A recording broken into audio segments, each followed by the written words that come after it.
आज हम पढ़ेंगे वर्ण विचार के बारे में। वर्ण विचार का पार्ट 2। इसमें हम पढ़ेंगे आज वर्ण का दूसरा प्रकार व्यंजन। इसमें हम व्यंजन के बारे में समझेंगे। पहले भाग में हमने पढ़ा स्वरों के बारे में। व्यंजन की परिभाषा, ये वो अक्षर होते हैं जो स्वर की सहायता से बोले जाते हैं। ये स्वर की सहायता से बोले जाते हैं। व्यंजन, अब देखते हैं व्यंजन कौन कौन से होते हैं। पहला है क, ख, ग, घ, ङ, च, छ, ज, झ, ञ, ट, ठ, ड, ढ, ण, त, थ, द, ध, न, प, फ, ब, भ, म, य, र, ल, व,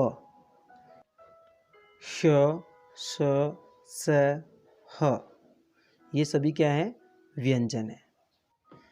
अब जो क से लेकर मैं तक जो 25 वर्ण है वो स्पर्श व्यंजन है। इन्हें हम स्पर्श व्यंजन बोलते हैं। इसके बारे में आगे पढ़ेंगे।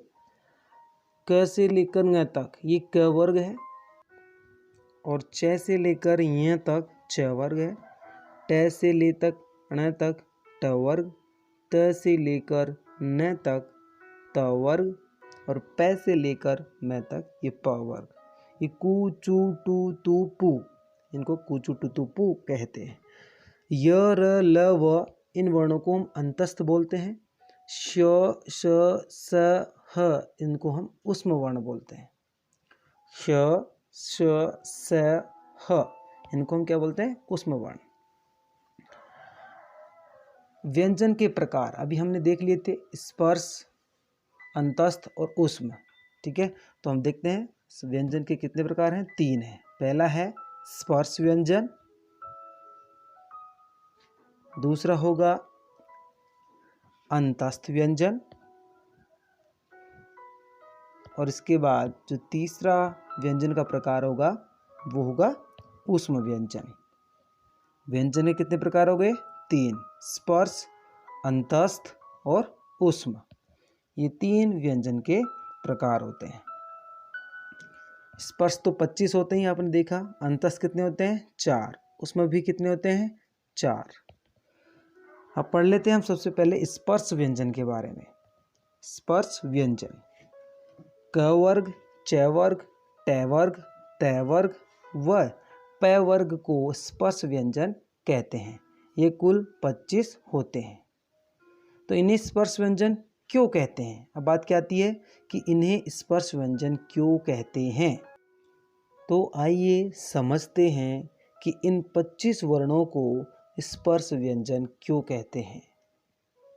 क्या कारण है कि जिनके कारण इनका नाम स्पर्श व्यंजन रखा गया।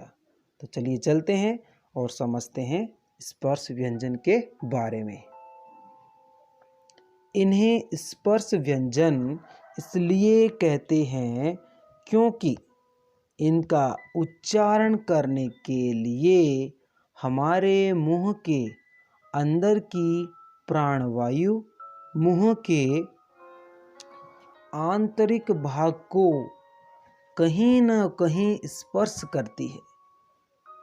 स्पर्श करने के कारण ही इन्हें स्पर्श व्यंजन कहते हैं। कहने का मतलब ये है, जब ये वर्ण हमारे मुंह से बाहर निकलते हैं तो जो हमारी प्राणवायु है वो प्राणवायु हमारे आंतरिक भाग, मुंह के आंतरिक भाग को कहीं ना कहीं टच करती है, स्पर्श करती है। इसलिए हम इन्हें स्पर्श व्यंजन कहते हैं। या हम यह भी कह सकते हैं कि हमारी जीवा अर्थात जीभ हमारे मुंह के आंतरिक भाग को कहीं ना कहीं स्पर्श करती है, इसलिए इन्हें स्पर्श व्यंजन कहते हैं। हम यह भी कह सकते हैं कि जो हमारी टंग है, जो हमारी जीभ है, वो हमारे मुंह के जितने भी आंतरिक भाग हैं उनको कहीं ना कहीं तो स्पर्श करती है, कहीं ना कहीं तो छूती है, इसलिए हम इन्हें स्पर्श व्यंजन कह सकते हैं। ठीक है, पहले बताया प्राणवायु बाहर निकलती है तो वो कहीं ना कहीं स्पर्श करती होगी, टच करती होगी, इसलिए इन्हें क्या कहते हैं, स्पर्श व्यंजन। और इसमें मैंने बताया कि या तो जिह्वा या प्राणवायु दोनों में से कोई ना कोई हमारे आंतरिक भाग को स्पर्श करता है, इसलिए हम इन्हें क्या कहते हैं, स्पर्श व्यंजन कहते हैं। आगे चलते हैं हम अंतस्थ व्यंजन की तरफ। दूसरा क्या था, अंतस्थ व्यंजन। ये कितने होते हैं, 4। य, र, ल तथा व 4 अंतस्थ व्यंजन हैं। इन व्यंजनों का उच्चारण करते समय जिह्वा पूरी तरह से इनके उच्चारण स्थानों को स्पष्ट स्पर्श नहीं करती है, इसलिए हम इन्हें अंतस्थ व्यंजन कहते हैं।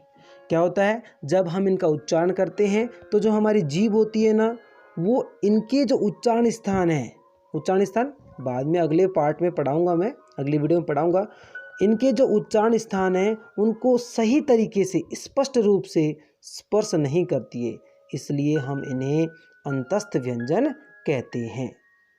ठीक है, समझ में आ गया। ये मतलब जब इनका उच्चारण करते हैं तो सही स्पष्ट स्पर्श नहीं होता है टंग का, इसलिए ये अंतस्थ व्यंजन कहलाते हैं। तो अगले व्यंजन की तरफ चलते हैं।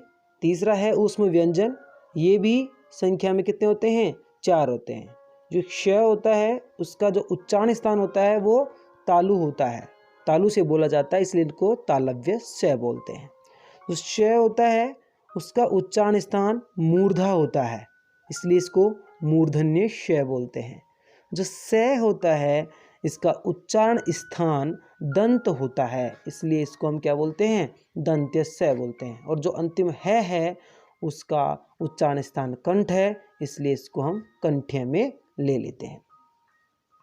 उच्चारण स्थान आगे पढ़ाऊंगा, पहले इसको देख लेते हैं। इन चारों को ऊष्म व्यंजन इसलिए कहा जाता है क्योंकि इनका उच्चारण करते समय हमारे मुंह के अंदर की प्राणवायु घर्षण करके मुंह से बाहर निकलती है, जिसके कारण उसमें गर्मी या ऊर्जा उत्पन्न होती है।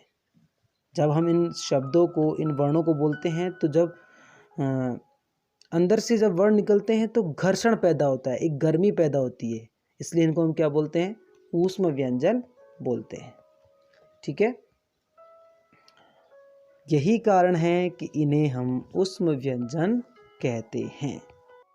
तो बताओ कौन सा कारण है। कारण है जब मुंह से ये व्यंजन बाहर निकलते हैं तो मुंह के आंतरिक भाग में घर्षण होता है, एक ऊष्मा, एक गर्मी पैदा होती है। ठीक है, आगे चलते हैं हम संयुक्त व्यंजन की तरफ, ये भी पढ़ लेते हैं। संयुक्त व्यंजन कितने होते हैं हिंदी में, 4। संयुक्त व्यंजन 4 होते हैं और वो हैं, देखिए कौन कौन से होते हैं, क्ष, त्र, ज्ञ और स्र। क्ष 2 अक्षर से मिलके बना है, अ रहित क और श। त्र भी 2 अक्षर से मिलके बना है, अ रहित त और र। ज्ञ भी 2 अक्षर से मिलके बना है, अ रहित ज और य। और श्र भी 2 अक्षरों से मिलके बना है, अरहित श और र। अरहित मतलब इसमें स्वर नहीं है, ए नहीं है, इसलिए ही आधे हैं। ठीक है, क श त र ज य स र। तो आपको वर्ण विचार का ये दूसरा पार्ट भी अच्छा लगा होगा या समझ में आया होगा। तो आप इसे घर बैठकर अधिक से अधिक पढ़ें, लाइक करें, शेयर करें और सब्सक्राइब करें, और पढ़ने वाले बच्चों तक अधिक से अधिक शेयर करें, जिससे वो घर बैठकर आराम से अध्ययन कर सकें। और सभी अपने घर रहें, सुरक्षित रहें और अपने आसपास सफाई बनाए रखें। धन्यवाद।